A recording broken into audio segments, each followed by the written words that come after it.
Hai, pada video sebelumnya aku sudah membahas tentang asal-usul emas yang ceritanya sangat epik, dari konsep ledakan bintang sampai bintang neutron.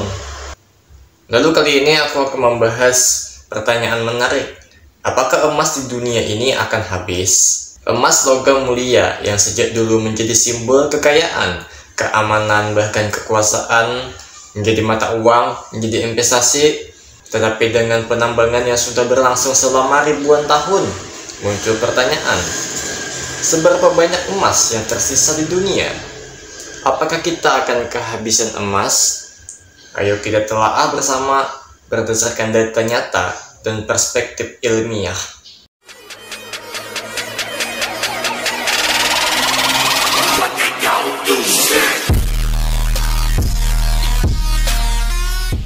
Seberapa banyak emas yang sudah ditambang? Untuk memahami kehabisan atau tidak, kita mulai dari data terlebih dahulu. Berapa banyak emas yang sudah ditambang selama sejarah manusia?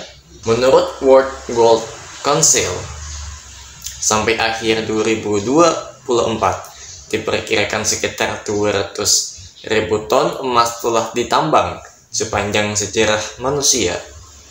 Jika semua emas itu dikumpulkan menjadi satu kubus itu akan berukuran sekitar 22 meter setiap sisinya. Volume yang sangat kecil untuk logam yang begitu berharga dan penting secara historis. Dan karena emas hampir tidak dapat dihancurkan, artinya hampir semua emas yang pernah ditambang itu masih ada dalam beberapa bentuk. Data ini menggambarkan bahwa meskipun banyak, volumenya total secara fisik relatif kecil.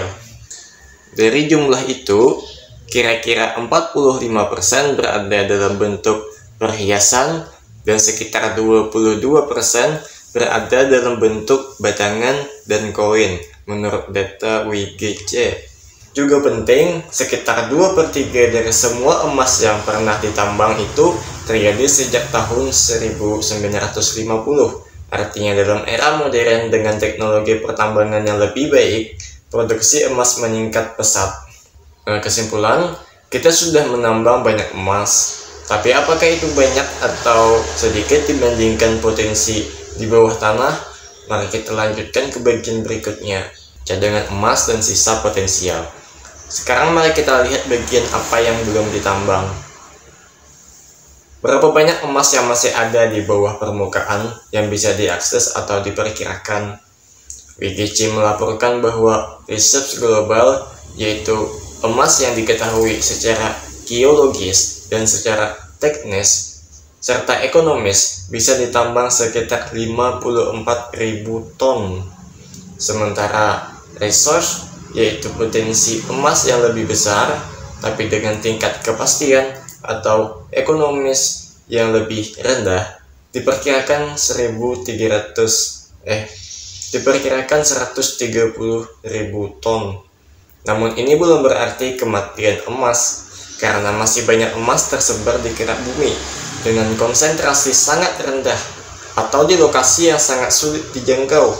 Contoh, estimasi bahwa total emas di kerak bumi, termasuk yang sangat sulit diambil, bisa mencapai ratusan juta ton.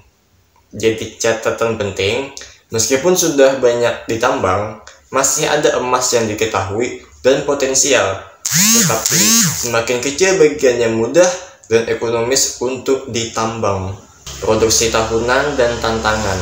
Untuk menilai akan habis kapan, kita juga harus melihat laju produksi tahunan dan tantangan yang dihadapi dalam penambangan emas. Produksi tahunan global emas baru berkisar beberapa ribu ton per tahun. Misalnya WGC melaporkan bahwa untuk tahun 2024, negara terbesar produsen adalah Cina. Sementara itu, semakin banyak ahli yang berbicara tentang konsep peak world, titik tertinggi produksi emas. Setelah itu produksi akan menurun, karena deposit yang tersisa semakin kecil dan lebih sulit untuk ditambang.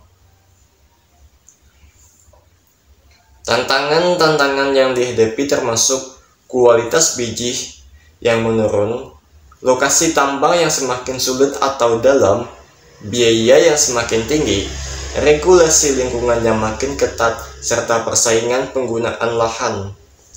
Selain itu, sebagian besar emas yang pernah ditambang tetap berada di atas tanah. Artinya, meskipun ditambang, emas tersebut tetap dapat didaur ulang atau dipakai kembali, yang mengubah dinamika habis menjadi tersebar dan digunakan ulang. Sekarang kita menuju intinya. Apakah emas akan habis? Jawaban singkatnya tidak dalam waktu singkat, tetapi ada penurunan potensi mudah dan dinamika baru yang perlu kita pahami. Karena emas adalah logam yang secara kimia nyaris tidak bisa dihancurkan, sebagian besar emas yang pernah ditambang tetap ada dalam suatu bentuk, seperti perhiasan, koin, cadangan bank, batangan, produk elektronik, hingga sekarang.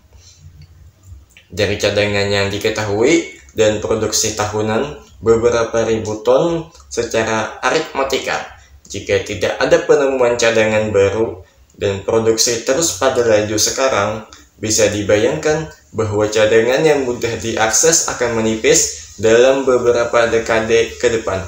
Namun ini bukan berarti habis total, karena ada dua faktor penting yang memperlambat habisnya emas. Satu yaitu daur ulang emas, dan kedua penemuan deposit baru dan peningkatan teknologi pertambangan.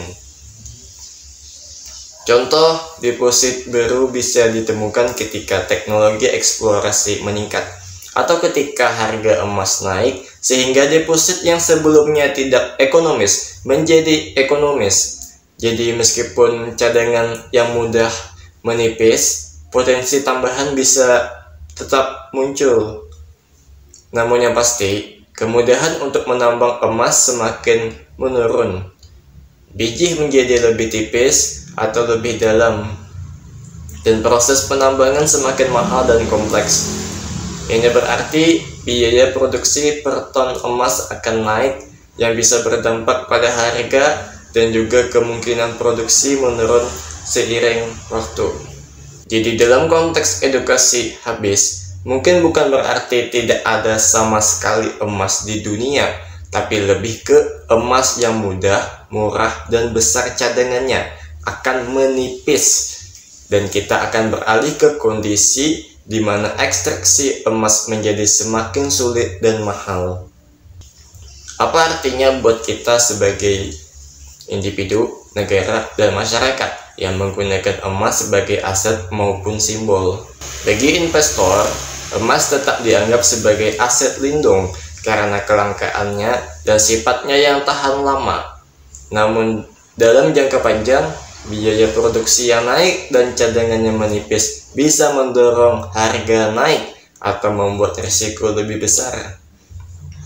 Bagi negara penghasil emas, penting untuk mempertimbangkan keberlanjutan, dampak lingkungan, dan diversifikasi karena ketergantungan terlalu besar pada tambang emas bisa menjadi risiko jangka panjang. Bagi masyarakat umum, memahami bahwa emas bukan tak terbatas. Jika Anda membeli perhiasan atau aset emas, mengetahui bahwa sumbernya terbatas bisa menambah konteks penting keuangan dan sosial.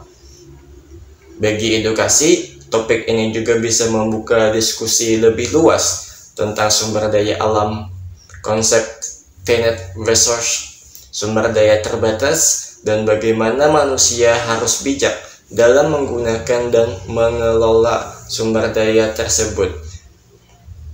Daur ulang, pemanfaatan teknologi, dan pengalihan ke alternatif ketika sumber utama sudah menipis. Jadi bila ada yang bertanya apakah emas akan habis, tidak, tetapi kita akan memasuki era di mana emas lebih sulit didapatkan, lebih mahal, dan lebih bernilai karena kelangkaannya meningkat. Dan sebagai pengguna, kita perlu sadar akan realitas ini. Itulah dia. Terima kasih sudah menonton video ini. Jika kamu suka video ini, silahkan like dan subscribe. Sampai jumpa di video selanjutnya. Dah.